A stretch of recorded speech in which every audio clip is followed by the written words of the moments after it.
سورۃ الناس اب یہ آخری سورت ہے میرے نزدیک. یہ آخری گروپ جو ہے سورتوں کا جو سورہ ملک سے شروع ہوا ہے. یہ دونوں پارے جو ہے یہ سوائے ان دو صورتوں کے سب مکیات پر مشتمل ہیں صورتوں پر، اور صرف یہ دو صورتیں جو ہیں یہ مدنیات ہیں. اور ریسیپروکل نوٹ کر لیجئے، پہلا گروپ جو تھا اس میں مکی صورت صرف ایک تھی، سورہ فاتحہ، اور مدنی صورتیں 6.25 پارے پر پھیلی ہوئی، سورہ بقرہ، آل عمران، نساء اور مائدہ. اس کے بالکل برعکس ریسیپروکل نسبت یہاں ہے کہ یہاں پر یہ دو صورتیں ہیں چھوٹی چھوٹی، باقی دونوں پارے جو ہیں سب کی مکی صورت. اور اس آخری صورت کا جوڑ مل جائے گا پہلی صورت کے ساتھ، یہ بھی میں آپ کو بتا دوں. بسم اللہ الرحمن الرحیم. قل اعوذ برب الناس، کہیے کہ میں پناہ میں آتا ہوں جو تمام انسانوں کا رب ہے، اس کی پناہ. ملک الناس، صرف رب ہی نہیں ہے، بادشاہ ہے، تمام انسانوں کا بادشاہ. الہ الناس، تمام انسانوں کا معبود. من شر الوسواس الخناس، اس وسوسہ کرنے والے خناس کی جو پیچھے چھپ جاتا ہے. الذی یوسوس فی صدور الناس، جو لوگوں کے سینوں میں وسوسہ اندازی کرتا ہے، اس کے شر سے پناہ مانگے. یہ جو شیطان لعین ہے جس کے بارے میں آتا ہے کہ ان الشیطان یجری من الانسان مجری الدم، حضور کی حدیث ہے یہ شیطان تو اس طریقے سے انسان کے وجود میں سرایت کر جاتا ہے جیسے کہ خون سرایت کر رہا ہے. یہ شیطان جو ہے، اور یہ آپ وہ بھی پڑھ چکے ہیں، وَلَقَدْ خَلَقْنَا الْإِنسَانَ وَنَعْلَمُ مَا تُوَسْوِسُ بِهِ نَفْسُهُ، ہم نے انسان کو بنایا، ہم جانتے ہیں کہ اس کا نفس امارہ جو ہے، اڈ اور لبیڈو، اس کو اندر کیا وسوسہ اندازی کرتا رہتا ہے. تو شیطان کو بھی کوئی اور اختیار حاصل نہیں ہے. ہمارے اپنے سفلی داعیات، ہمارے جو اینیمل انسٹنکٹس ہیں، ہماری جو خواہشات ہیں، شہوات ہیں، ان کو وہ بھڑکاتا ہے. جس کے لیے حدیث میں آتا ہے کہ اس کی تھوتنی جو ہے وہ زمین جو وہ دل کے اوپر ٹکا کر پھونکے مارنی شروع کرتا ہے تاکہ وہ شہوت میں اشتعال پیدا ہو جائے اور سفلی جذبات میں اشتعال پیدا ہو جائے. اس کی اس کو اللہ تعالیٰ نے طاقت دی. یہ ہے وسوسہ، وسواس الخناس. اور خناس کیوں کہا؟ اگر آپ ذکر کریں گے لا حول ولا قوت الا باللہ، فوراً بھاگ جائے گا. تو ذکر سے جب دل خالی ہوتا ہے، دل میں اگر اللہ کی یاد نہیں ہے تو شیطان آئے گا، تھوتنی ٹکائے گا اور پھونکے مارے. یہ چونکہ شیطان کی یہ ساری ترکیب انسان پر اثر انداز ہوتی ہے اس کے اپنے نفس کے وساطت سے، اندر سے، لہذا اس کے لیے یہ علیحدہ صورت جو ہے وہ قائم کر دی. قل اعوذ برب الناس ملک الناس الہ الناس من شر الوسواس الخناس الذی یوسوس فی صدور الناس من الجنۃ والناس. خواہ وہ جنوں میں سے ہوں یا انسانوں میں سے، ان میں وہ وسوسہ اندازی کرتا ہے. اب اس کو جوڑ لیجئے آپ پہلی صورت کے ساتھ. سورہ فاتحہ میں کیا ہے؟ الحمدللہ رب العالمین، قل اعوذ برب مالک یوم الدین ملک الناس ایاک نعبد و ایاک نستعین الہ الناس. اس کے بعد کیا ہے؟ ہم آپ سے مدد چاہتے ہیں، اہدنا الصراط المستقیم. یہاں اس کے برعکس ہے، ہمیں اپنی پناہ میں لے لے. بات تو ایک ہی، ہمیں سیدھی راہ کی ہدایت دے، ہمیں شیطان سے پروٹیکشن عطا کر دے. بات ایک ہی ہے، مضمون بالکل وہی سورہ فاتحہ کا. قل اعوذ برب الناس الحمدللہ رب العالمین الرحمن الرحیم مالک یوم الدین ملک الناس. اور معبود ہے ایاک نعبد و ایاک نستعین. اب ہم نے استعانت مانگی. اب استعانت، استعاذہ، یہ ایک ہی طرح کے الفاظ ہیں. مدد مانگنا، پناہ طلب کرنا، استغاثہ، استعانہ، استمداد، مدد مانگنا، استنصار، نصرت طلب کرنا، باب استفعال کے تمام الفاظ جمع کر دیجئے. تو عبادت، ہم عبادت کرتے ہیں تیری، ایاک نعبد، لیکن ہمیں استعانت، تیری مدد چاہیے اس کے لیے. تو معبود ہے، ہم تیری عبادت کا فیصلہ کرتے ہیں لیکن تیری مدد کے محتاج ہیں. اے اللہ، ہم تیری عبادت کا وعدہ کرتے ہیں لیکن تیری طرف سے ہمیں پروٹیکشن چاہیے کہ شیطان کے وسوسوں سے، وسوسہ اندازی سے ہمیں محفوظ. اس طریقے سے یہ سورہ مبارکہ ایک اعتبار سے مثنیٰ بن جاتی ہے سورہ فاتحہ کا، اور گویا کہ قرآن مجید کی آخری صورت اور پہلی صورت کے مابین ایک مشابہت قائم ہو جاتی ہے. بارک اللہ لی ولکم فی القرآن العظیم ونفعنی وایاکم بالآیات والذکر الحکیم. دعا ایک تو ابھی ہم پڑھ لیں گے جو دعائے ختم قرآن ہے، میں اس کا ترجمہ آپ کو بتا دینا چاہتا ہوں تاکہ آپ جب وہ دعا سنیں گے تو پھر اس کا ترجمہ بھی آپ کے سامنے رہے. تو یہ اور بڑی اہمیت کے ساتھ اس دعا کو سمجھیے. اللہم آنس وحشتی فی قبری، اے اللہ میری قبر میں جو وحشت ہوگی تنہائی کی، اس وحشت کو دور کرنے کے لیے مجھے قرآن مجید کا انس عطا کر. واقعہ یہ ہے کہ میں جب یہ دعا پڑھا کرتا تھا، جس زمانے میں ابھی آتش جوان تھا، تو میں سمجھتا تھا یہ تو اضافی سا جملہ ہے، اصل تو آگے ہے اللہم ارحمنی بالقرآن العظیم وجعلہ لی اماما ونورا وہدی ورحمہ. لیکن اب جب موت قریب نظر آتی ہے اور قبر جو ہے وہ نظر آ رہی ہے تو معلوم ہوتا ہے کہ اہم ترین حصہ یہی ہے اس دعا کا جو پہلا ہے، اللہم آنس وحشتی فی قبری. اس وحشت کو مانوس میرے لیے بنا دے، لیکن مانوس بنے گی قرآن کے ذریعے. وارحمنی بالقرآن العظیم، اور مجھ پر رحم فرمائیو اس قرآن عظیم کی بدولت. وَاجْعَلْهُ لِي إِمَامًا وَنُورًا وَهُدًى وَرَحْمَةً، اور اس دنیا میں پروردگار اس قرآن کو میرے لیے امام بنا دے، میں اس کی پیروی کروں۔ لیکن یہ الفاظ کہتے ہوئے اپنے دل کو دیکھنا ہوگا کہ خود اپنا ارادہ ہے یا نہیں۔ عزم ہو کہ ہاں اب قرآن کو اپنا امام بنانا ہے، اس کے پیچھے چلنا ہے، تب تو اللہ تعالیٰ سے دعا کرتے ہوئے بھی انسان جو ہے پھر اسے سجتی ہے یہ دعا، اور ایسا کوئی شعوری فیصلہ ہے ہی نہیں، تو پھر یہ ایک روٹین ہے، بس آپ نے ایک الفاظ ہے جو زبان سے کہہ دیے ہیں۔ ذالک قولہم بافواہہم، اپنے منہ سے نکلنے والی باتیں اور کچھ نہیں۔ وجعلہ لی اماما ونورا، نور بنا دے، وہدی، ہدایت بنا دے، اور رحمت بنا دے۔ اللہم ذکرنی منہ ما نسیت، اے اللہ مجھے یاد کرا دے اس میں سے جو میں بھول جاؤں، وعلمنی منہ ما جہلت، اور جس چیز کو میں اس میں سے جانتا نہیں ہوں، اور ہم تو سب سے جاہل ہیں، کتنے فیصد لوگ ہیں جو جانتے ہیں قرآن میں ہے کیا۔ لیکن بہرحال دعا مانگیے کہ اللہ تعالیٰ ہمت دے، آپ قرآن سیکھیں، قرآن سیکھنے کے لیے عربی سیکھیں۔ علمنی منہ ما جہلت، لیکن یہ بھی اگر آپ کا اپنا ارادہ نہیں ہے کہ سیکھنا ہے تو اللہ تعالیٰ زبردستی تو آپ کے دل میں آ کے قرآن کا علم نہیں ڈال دے گا۔ قرآن کا علم تو بڑی قیمتی شے ہے، دنیا کا کوئی فن ہو، کوئی معمولی سا کوئی فن ہے، وہ بھی سیکھنا پڑتا ہے، محنت کرنی پڑتی ہے۔ جیسا کہ حضرت علی نے فرمایا، بڑے اونچے اشعار ہیں، یغوث البحر من طلب اللعالی، جو شخص بھی موتیوں کا طلبگار ہوتا ہے اسے سمندر میں غوطہ زنی کرنی پڑتی ہے۔ ومن طلب العلا سہر اللیالی، جو کسی بلند مقام تک پہنچنا چاہتا ہے زندگی میں وہ راتوں کو جاگتا ہے، محنت پڑتا ہے، جو بھی مشقت کرتا ہے۔ ومن طلب العلا من غیر قد، اور جو کوئی بلندی کا طلبگار بن جائے بغیر کوشش کے، اضاع العمر فی طلب المحالی، پھر وہ اپنی عمر ضائع کر بیٹھتا ہے ایک محال چیز کی طلب میں، وہ تو ہونے والی بات نہیں ہے۔ یہ دنیا اللہ نے بنائی ہے کہ محنت کرو۔ تو یہ دعا مانگتے ہوئے علمنی منہ ما جہلت، تو اپنا ارادہ کریں پختگی کے ساتھ، اور چونکہ یہاں وہ نظام اب چلنے والا ہے، اس کا پراسپیکٹس بھی نیچے موجود ہے۔ 1 ایئر کورس جو ہم نے شروع کیا ہے انجمن خدام القرآن کے تحت، وہ لاہور میں ہوتا آ رہا ہے بہت سے سالوں سے، یہاں بھی 1-2 مرتبہ ہو چکا ہے، اب اس سال پھر یہ شروع ہو رہا ہے، اور یہ 23 فروری تک اس کے جو ہے وہ اس کی کلاسز شروع ہوں گی۔ اس سے پہلے ڈیٹس وغیرہ ہیں، پراسپیکٹس چھپ چکا ہے، نیچے دفتر سے آپ کو مل جائے گا، 5 روپے اس کی پراسپیکٹس کی قیمت ہے۔ لیکن آپ دیکھیے اور اس سے فائدہ اٹھائیے کہ ہم نے کیا کیا کچھ پڑھ لیا ہے، لیکن یہ کہ ہم نے اتنی عربی نہیں سیکھی کہ قرآن مجید کو براہ راست سمجھ۔ فرمایا وعلمنی منہ ما جہلت وارزقنی تلاوتہ، اور مجھے اے اللہ ہمت دے، نصیب فرمائیے کہ میں اس کو پڑھتا رہا کروں، آنا اللیل و آنا النہار، رات کے اوقات میں بھی اور دن کے اوقات میں بھی۔ وَاجْعَلْهُ لِي حُجَّةٌ یا رب العالمین، اور اے تمام جہانوں کے پروردگار اس قرآن کو میرے حق میں دلیل بنا، میرے حق میں گواہ بنا، یعنی میرے خلاف نہ کر دیجو، اس لیے کہ حضور نے فرمایا ہے القرآن حجۃ لک او علیک، یہ قرآن یا تو دلیل ہے اور گواہ ہے تمہارے حق میں اور یا تمہارے خلاف۔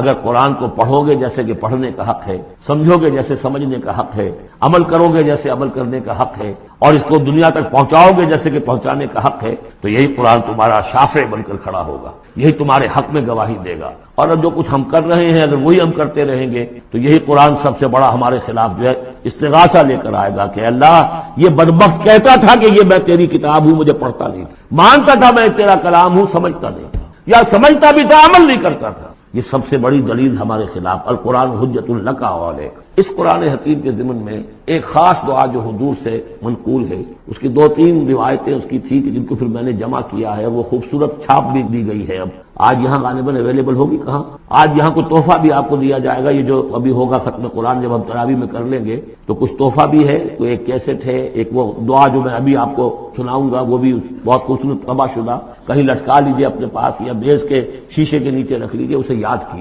لیکن اس دعا میں جو کوٹ کوٹ کر بھرا ہوا ہے حضور کی جو عاجزی ہے، بندگی ہے اللہ کے سامنے، جس طرح اپنے آپ کو انہوں نے، جیسے امام ابن تیمیہ کا قول میں نے آپ کو سنایا ہے کہ عبادت کیا ہے، غایت الحب مع غایت الذل والخضوع، حد درجے میں انسان اپنے آپ کو اللہ کے سامنے بچھا دے کہ میں کچھ نہیں، اے اللہ تجھ سے سوال کر رہا ہوں۔ وہ دعا کیا ہے، اللہم انی عبدک، پروردگار میں تیرا بندہ ہوں، ابن عبدک، میرا باپ بھی تیرا ادنا غلام تھا، وابن امتک، میری ماں بھی تیری ادنا کنیز تھی، فی قبضتک، میں تیرے قبضہ قدرت میں ہوں، ناصیتی بیدک، میری پیشانی تیرے ہاتھ میں ہے، ماضٍ فی حکمک، میرے پورے وجود میں تیرا ہی حکم جاری و ساری ہے، عدل فی قضاؤک، اور میرے بارے میں جو فیصلہ تو کرے وہ عدل ہی پر مبنی۔ اسألک، میں تجھ سے سوال کرتا ہوں، بکل اسم ہوا لک، ہر اس نام کے حوالے سے جو تیرا ہے۔ قرآن میں بار بار ہم نے پڑھا فدعوہ بہا، للہ الاسماء الحسنی فدعوہ بہا، اللہ کے ناموں کے حوالے سے دعا کیا. اسألک بکل اسم هو لک، جو تیرے نام ہے، انزلتہ فی کتابک، جسے تو نے اپنی کسی کتاب میں نازل کیا، او علمتہ احدا من خلقک، یا تو نے اپنے مخلوق میں سے کسی کو سکھایا، اب استاثرت بہ فی مکنون الغیب عندک، یا اسے ابھی اپنے پاس اپنے غیب کے خزانے میں محفوظ رکھا ہوا ہے. سارے ناموں کا حوالہ دے کر اسألک کیا، ان تجعل القرآن ربیع قلبی، اس قرآن کو میرے دل کی بہار بنا، ونور صدری، میرے سینے کا نور بنا، وذہاب ہمی، اور میرے ہموم اور غموم کا، غموں کا اور جو بھی تفکرات ہیں ان کا دور کرنے والا، جلا حزنی، میرا کوئی غم ہو افسوس ہو اس کو بھی ختم کر دینے والی چیز، اس کا ذریعہ اس قرآن کو بنا. تو یہ بڑی عظیم دعا ہے جس میں ایک طرف عبدیت کی انتہا ہے، تواضع، اللہ کے سامنے تذلل، اور پھر یہ کہ مانگنے کی شے اصل میں قرآن سے کیا ہے، اللہ سے مانگنے کی شے کیا ہے، الرحمن علم القرآن، یہ ہے سب سے بڑی دولت. یا ایھا الناس قد جاءتکم موعظۃ من ربکم وشفاء لما فی الصدور وہدی ورحمۃ للمؤمنین قل بفضل اللہ وبرحمتہ فبذلک فلیفرحوا هو خیر مما یجمعون. یہ دعا جو ہے آپ مانگیں گے، اور اسی پر اب میں اپنی گفتگو ختم کر رہا ہوں. بہرحال جو بھی خدمت میں کر سکا ہوں، 25 دن آج ہو گئے ہیں، اس سے پہلے 3 دن میں یہاں آ چکا تھا، 2 دن میرے لیکچرز ہوئے ہیں یہاں پر تعارف قرآن کے ضمن.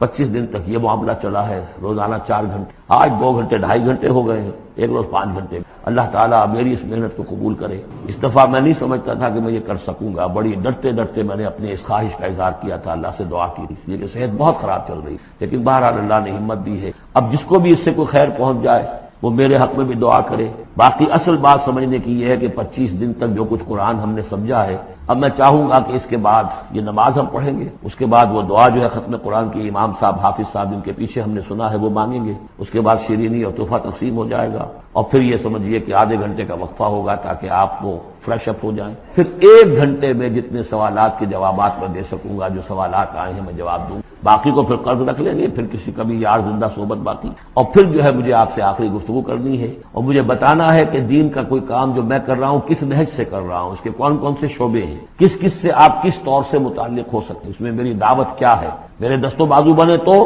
اور اپنے طور پر کریں تو، اللہ تعالیٰ کے دین کے لیے. اب یہ سارا کچھ قرآن سننے کے بعد بھی ایسا نہیں ہونا چاہیے کہ ہماری زندگی وہی رہ جائے، اسی رخ پر رہ جائے کہ جو اس رمضان کی آمد سے قبل تھے. بارک اللہ لی ولکم فی القرآن العظیم ونفعنی وإیاکم بالآیات. قل اعوذ برب الفلق من شر ما خلق ومن شر غاسق اذا وقب ومن شر النفاثات في العقد ومن شر حاسد اذا حسد. بسم اللہ الرحمن الرحیم. قل اعوذ برب الناس ملک الناس الہ الناس من شر الوسواس الخناس الذي يوسوس في صدور الناس من الجنة والناس. صدق اللہ العظیم. رب اشرح لي صدری ويسر لي امری واحلل عقدة من لسانی يفقهوا قولی. اللهم ربنا الہمنا رشدنا واعذنا من شرور انفسنا. اللهم ارنا الحق حقا وارزقنا اتباعه وارنا الباطل باطلا وارزقنا اجتنابه. اللهم ارحمنا بالقرآن العظیم واجعله لنا اماما ونورا وهدى ورحمة. اللهم ذکرنا منه ما نسینا وعلمنا منه ما جہلنا وارزقنا تلاوته آناء الليل وآناء النهار واجعله لنا حجة یا رب العالمین آمین. اللہ تعالیٰ کا بڑا فضل و کرم ہے اور اس کا لاکھ لاکھ احسان ہے کہ ہمارا یہ سلسلے وار درس آج پایہ تکمیل کو پہنچ رہا ہے. اس تقریب کے ہدیے کے طور پر جو کتابچہ آپ کو دیا گیا ہے اس میں اس مسلسل درس کی مختصر سی تاریخ بھی درج ہے. اگرچہ سلسلے وار درس کا آغاز تو مسجد خضرہ سمن آباد سے ہو گیا تھا جون 1968 میں، اس اعتبار سے تو کہا جا سکتا ہے کہ 23 برس ہو گئے اور 23 برس میں اس سلسلے وار درس کی تکمیل ہوئی. لیکن اس میں چونکہ کچھ ڈپلیکیشن ہوئی، سن 74 میں ہمارا وہ درس مسجد خضرہ سمن آباد سے مسجد شہداء مال روڈ پر منتقل ہوا، تو وہاں پر بھی میں نے جہاں اس منتخب نصاب کا بھی دوبارہ درس دیا جو مطالعہ قرآن حکیم اور دعوت رجوع القرآن کی اس تحریک کے لیے بمنزلہ اساس ہے، اور پھر سلسلے وار درس کا آغاز بھی ابتدا سے دوبارہ کیا. اس پہلو سے یہ 17.5 برس کی داستان ہے، اس لیے کہ یہ سلسلہ درس جو اب تکمیل کو پہنچ رہا ہے یہ وہ ہے کہ جو سن 74 میں مسجد شہداء مال روڈ سے شروع ہوا تھا۔ قرآن حکیم کی صورتوں کا آخری جوڑا، جس میں جوڑے ہونے کی نسبت بہت ہی نمایاں ہے اور جن کے لیے ایک نام ہے المعوذتان، ان میں سے ایک صورت کا ہم مطالعہ پچھلے ہفتے کر چکے ہیں، لیکن میں نے اس وقت تلاوت ان دونوں صورتوں کی ہے، اس لیے کہ جو حضرات گزشتہ ہفتے درس میں موجود نہیں تھے، ایک تو یہ کہ ان کے سامنے ان معوذتان کی جو دونوں کی مشترک خصوصیات ہیں جو میں بیان کر چکا ہوں، اور کچھ تمہیدی باتیں کہ جو میں عرض کر چکا ہوں گزشتہ درس کے ضمن میں، ان کا بھی اجمالی اعادہ کر دیا جائے تاکہ وہ حضرات جو گزشتہ درس میں شریک نہیں تھے ان کے علم میں بھی وہ چند بنیادی اور تمہیدی باتیں آ جائیں۔ سب سے پہلے لغوی بحث ہے عاذ یعوذ، کسی کی پناہ میں آنا، کسی کی حفاظت میں آنا، کسی سے پناہ طلب کرنا۔ یہ مادہ جو ہے مختلف ابواب سے قرآن حکیم میں بھی آیا ہے اور ویسے بھی عام استعمال میں بھی اس کے مصدر مختلف ابواب سے آتے ہیں۔ عاذ یعوذ ثلاثی مجرد سے اس کے معنی ہے خود پناہ طلب کرنا، خود حفاظت چاہنا، خود کسی کی پناہ میں آنا۔ یہی مفہوم ہوگا باب تفاعل سے، تعوذ یا تعوذ، اسی سے ہمارے ہاں مستعمل ہے لفظ تعوذ کے بعد انہوں نے یہ فرمایا، تعوذ کے بعد تلاوت کی۔ یہی مفہوم ہے باب استفعال سے، استعاذہ، جیسے کہ قرآن حکیم میں آیا ہے فَإِذَا قَرَأْتَ الْقُرْآنَ فَاسْتَعِذْ بِاللَّهِ، استعاذہ۔ اس کا مفہوم بھی ہوگا کسی کی پناہ میں آنا، کسی کی پناہ طلب کرنا خود اپنے بھی، لیکن باب افعال سے اور باب تفعیل سے اس کا متعدی مفہوم بنتا ہے۔ اعاذ یعیذ، کسی اور کے لیے پناہ طلب کرنا یا کسی کو کسی کی پناہ میں دینا، جیسے کہ حضرت مریم کی والدہ سلام علیہما، ان کا قول نقل ہوا ہے قرآن حکیم میں سورہ آل عمران میں، وَإِنِّي أُعِيذُهَا بِكَ وَذُرِّيَّتَهَا مِنَ الشَّيْطَانِ الرَّجِيمِ، کسی کو پناہ میں دینا۔ اسی سے باب تفعیل میں تعویذ کا لفظ بنا ہے جو ہمارے ہاں عام بول چال میں مستعمل ہے، تعویذ۔ تعویذ کے معنی بھی ہوں گے کسی کی پناہ میں دینا یا کسی اور کے لیے پناہ طلب کرنا۔ اسی سے یہ اس میں فاعل ہے المعوذتان، دو پناہ طلب کرنے والی صورتیں یا دو وہ صورتیں جو کسی کو کسی کی پناہ میں دیتی ہیں، انسانوں کو اللہ کی پناہ میں دینے والی ہیں۔ جیسے کہ میں نے عرض کیا یہ قرآن حکیم میں جو صورتوں کے مابین نسبت زوجیت ہے، جوڑوں کی شکل میں ہے، اکثر و بیشتر صورتیں قرآن حکیم کی، اس کی نمایاں ترین مثال یہی ہے۔ بلکہ یہ کہ سورہ فاتحہ جو پورے قرآن حکیم کے لیے ایک دیباچے کے طور پر ہے، مقدمے کے طور پر ہے، خود اپنی جگہ اتنی عظیم صورت ہے کہ اسے خود کہا گیا ہے والقرآن العظیم وَلَقَدْ آتَيْنَاكَ سَبْعًا مِنَ الْمَثَانِي وَالْقُرْآنَ الْعَظِيمِ، اور حضور نے فرمایا کہ سبع مثانی بھی یہ سورہ فاتحہ کی 7 آیات ہیں اور قرآن عظیم ہے اپنی جگہ، مکمل قرآن۔ اس کے بعد جو دو صورتیں آتی ہیں سورہ بقرہ، سورہ آل عمران، ان کو بھی حضور نے ایک نام دیا ہے لیکن وہ زیادہ مشہور و معروف نہیں ہے، الزہراوان، الزہراوین، دو نہایت تابناک اور نہایت روشن صورتیں، سورہ بقرہ، سورہ آل عمران۔ بلکہ ان کے لیے یہ آتا ہے کہ یہ میدان حشر میں غیایتان یا غمامتان کی شکل میں ظاہر ہوں گی، دو ایسی بدلیوں کی شکل میں یا دو جیسے پرندوں کے جھنڈ جیسے ہوتے ہیں جن سے سایہ ہو جاتا ہے، تو حشر میں ان کا ظہور ہوگا اس صورت میں، اور جن لوگوں کو ان صورتوں سے محبت تھی اور جو تعلق خاطر رکھتے تھے ان کے ساتھ، ان پر وہ سایہ کریں گی میدان حشر۔ تو ابتدا میں بھی الزہراوین اور اختتام پر المعوذتین۔ باقی یہ کہ جوڑے ہونے کی نسبت قرآن حکیم میں بعض مقامات پر بہت نمایاں ہے، بعض مقامات پر قدر خفی ہے،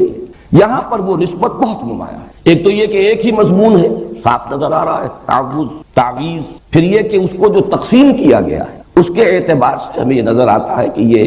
کوئی الٹپ تقسیم نہیں ہے بلکہ بڑی حکیمانہ تقسیم۔ یہ ایک مضمون کو مکمل کرنا ہے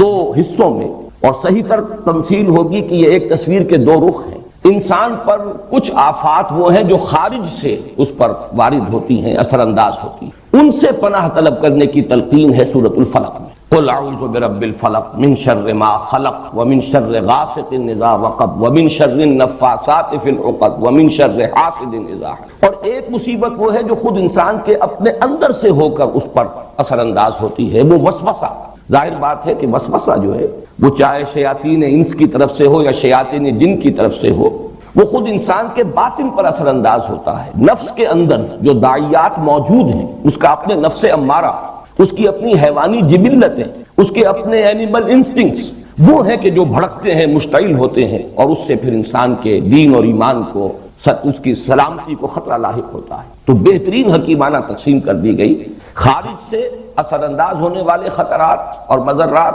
وہ سورۃ الفلق میں، اور انسان کے اپنے باطن میں سے ہو کر اس کے دین و ایمان پر ڈاکہ ڈالنے والی مصیبت، اس سے تعوذ سورۃ الناس میں۔ پھر ایک اس میں عکسی ترتیب بھی ہے۔ سورۃ الفلق میں آپ دیکھیں گے کہ مستعاذ بہی، جس کی پناہ طلب کی جا رہی ہے، وہ صرف ایک آیت میں آیا، قل اعوذ برب الفلق، جبکہ مستعاذ من ہو اس کے لیے 4 آیتیں ہیں، اور شر کے لفظ کی گردان اب شروع ہوئی ہے، من شر ما خلق ومن شر غاسق اذا وقب ومن شر النفاثات فی العقد ومن شر حاسد اذا حسد۔ اس کے برعکس ریسیپروکل نسبت ہے، یہ عکسی ترتیب ہے۔ سورۃ الناس میں 3 آیتیں ہیں کہ جن میں مستعاذ بہی، قل اعوذ برب الناس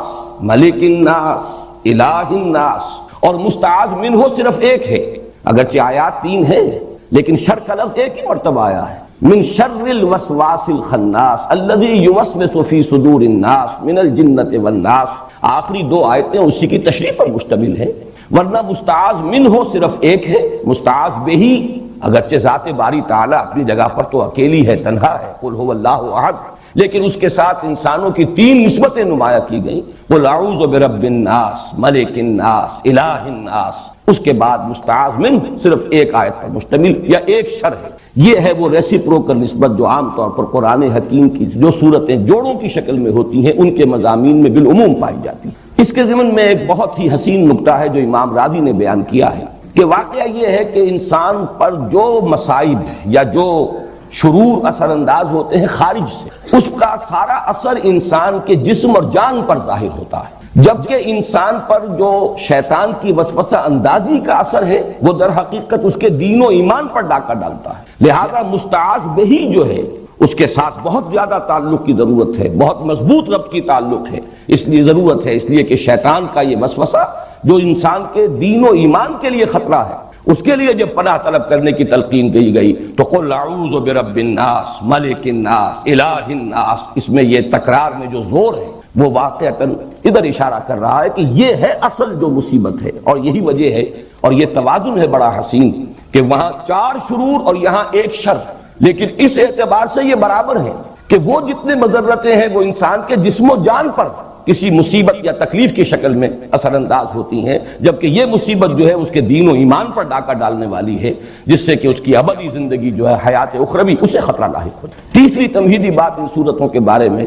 زمانہ نزول سے متعلق ہے، اگرچہ سلف میں بھی رائے موجود ہے کہ یہ دونوں صورتیں مکی ہیں، اور ہمارے اس دور کے مفسرین میں سے مولانا مودودی صاحب نے بھی اس رائے کو قبول کیا ہے، لیکن اکثر مفسرین کا اس پر اجماع ہے کہ یہ صورتیں مدنی ہیں، اور اس کے ضمن میں خاص طور پر ایک صحیح حدیث صحیح مسلم میں جو موجود ہے حضرت عقبہ ابن عامر رضی اللہ تعالیٰ عنہ سے، میرے نزدیک وہ فیصلہ کن ہے،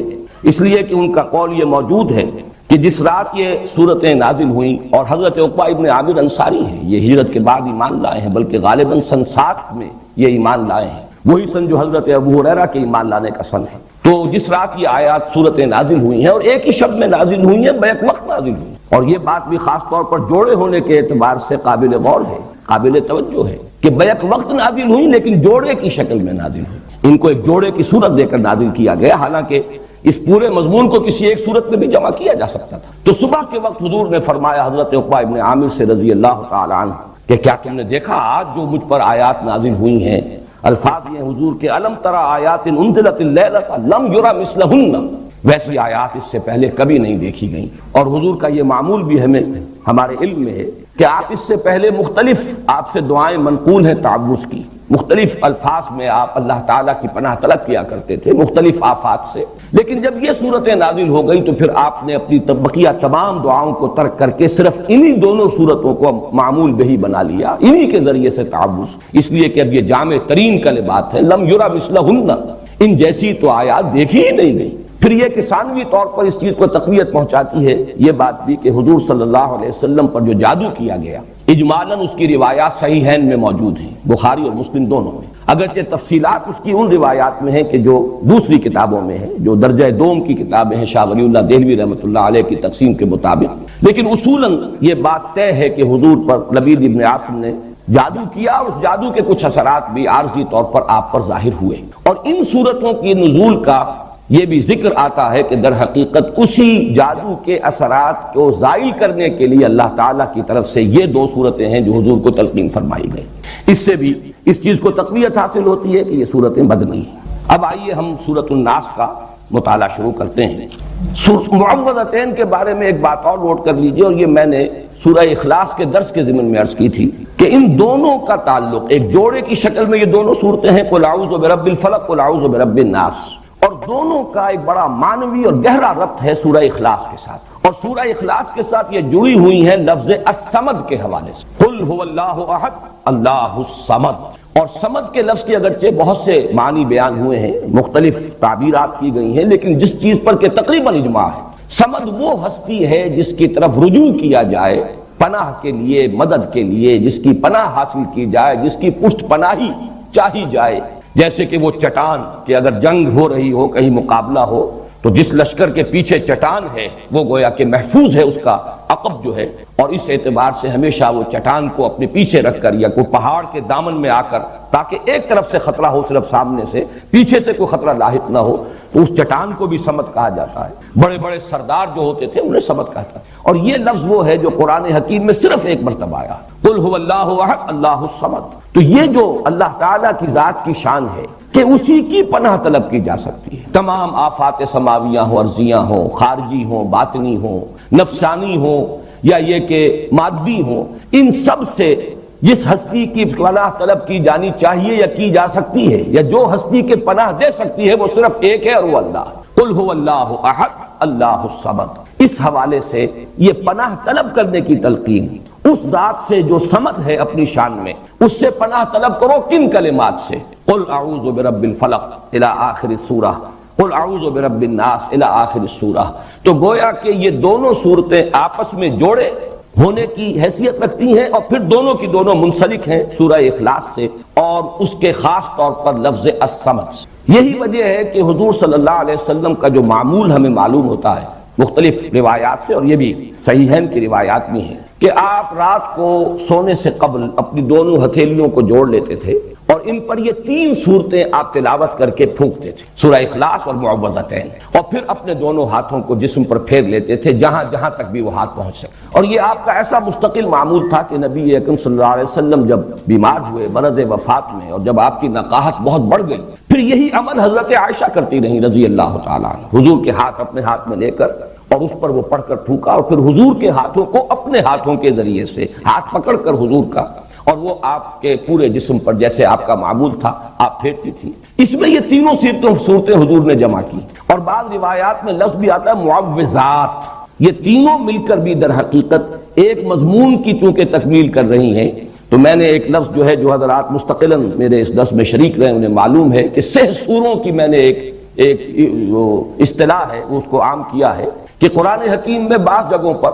ایسا ہے کہ 2 صورتیں جوڑوں کی شکل میں ہے اور پھر ایک صورت ان کے ساتھ منسلک ہے. وہ ایک ضمیمے کے طور پر ہے، یا یہ کہ اس سے پہلے وہ آئی ہے اور وہ پریزائڈنگ پوزیشن میں ہے اور جوڑا اس کے ساتھ منسلک ہے. اور اس طریقے سے متعدد مقامات پر قرآن حکیم میں یہ 6 سورے یعنی 3 صورتوں کے سب گروپس وجود میں آئے. یہی معاملہ اس سے پہلے 6 سورے کا ہے. قل یا ایھا الکافرون منفرد مزاج کی صورت ہے، اور اس کے ساتھ منسلک ہے سورۃ النصر اور سورۃ اللہب. یہ دونوں در حقیقت اس پیشن گوئی پر مشتمل ہیں کہ فتح آ کر رہے گی، محمد کا مشن کامل ہو کر رہے گا صلی اللہ علیہ وسلم، کفر کی قوت ٹوٹ کر رہے گی، اور اس کا سب سے بڑا نمایاں چونکہ وہاں فرد ابو لہب تھا، اس کے ہاتھ ٹوٹ کر رہیں گے، وہ تباہ و برباد ہو کر رہے گا. یہ دونوں صورتیں در حقیقت ایک ہی مضمون کے 2 پہلوؤں کو بیان کر رہی ہیں. مدد آئے گی اور مشن کی تکمیل ہوگی، اور وہ وقت آئے گا کہ لوگ جوق در جوق اور فوج در فوج اللہ کے دین میں داخل ہوں گے.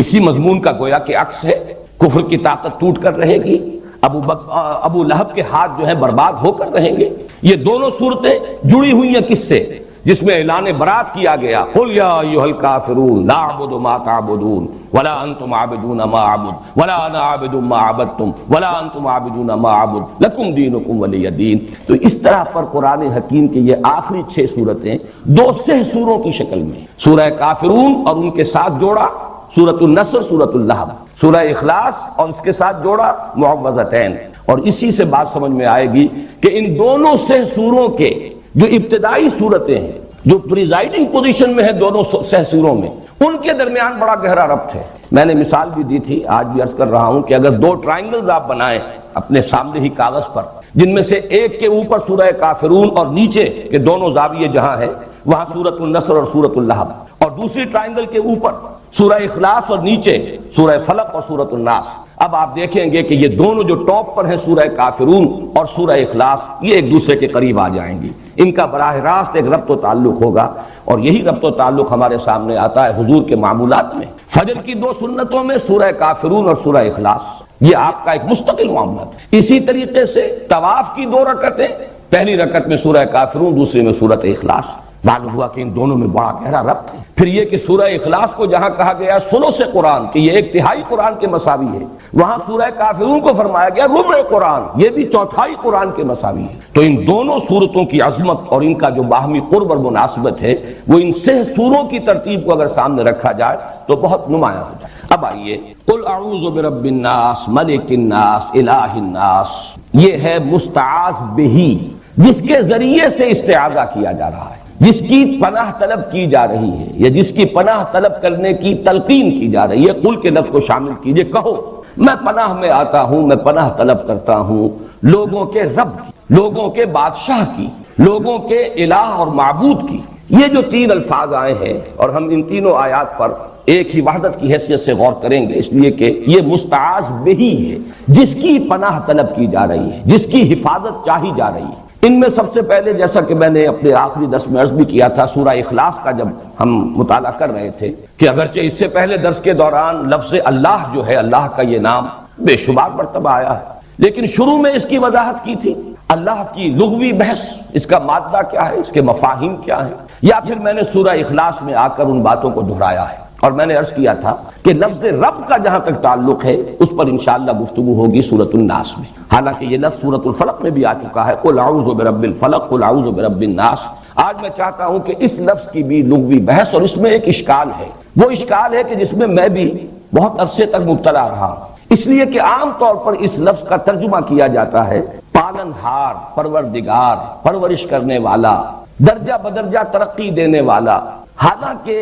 یہ لفظ جب آتا ہے قرآن مجید میں، جیسے کہ سورہ بنی اسرائیل میں آیا ہے وَقُلْ رَبِّ ارْحَمْهُمَا كَمَا رَبَّيَانِي صَغِيرًا، اب یہ ربیانی یہ تربیت سے بنا ہے، باب تفعیل ہے، تربیہ۔ اب یہ کہ یہ مادہ را با با سے ہے یا را با وا سے ہے، اس میں بڑی بحث اور بڑا اشکال مجھے بھی رہا، اس لیے کہ در حقیقت را با با رب، اس کا اصل مفہوم جو سمجھ میں آتا ہے وہ ہے مالک ہونا، رب الدار، گھر کا مالک، رب المال، مال والا، جس کی انویسٹمنٹ ہے، مضاربت اگر ہے، ایک شخص جو ہے اس نے انویسٹ کیا ہے وہ رب المال ہے، اور دوسرا شخص جو ہے وہ مضارب ہے، وہ کام کر رہا ہے، محنت کر رہا ہے۔ تو رب کا لفظ جہاں بھی آتا ہے در حقیقت اپنے اصل مفہوم میں، اس کا مفہوم جو ہے لغوی، مجھے جو اشکال لاحق رہا وہ یہی تھا کہ وہ تو اس کے استعمالات کا اگر ہم جائزہ لیں تو وہ تو مالک ہونے کے مفہوم میں آتا ہے، رب المال، رب الدار، رب البیت۔ اس میں رب کا لفظ، اب جیسے خاص طور پر رب البیت، یہ جو خانہ کعبہ ہے اس کا رب، خانہ کعبہ کی تو کوئی تربیت نہیں، اس کی کوئی پرورش نہیں، اس کا کوئی پالنا پوسنا نہیں،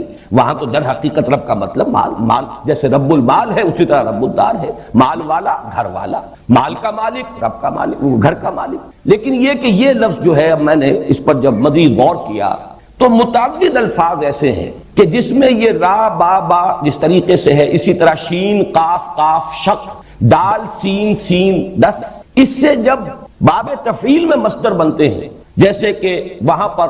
شق سے جو شین قاف یا، یہ بھی مادہ ہے، شین قاف یا کا مادہ ہے جس کا مفہوم آتا ہے نامراد ہونا، شقاوت، شقی جو نامراد ہے، ناکام ہے،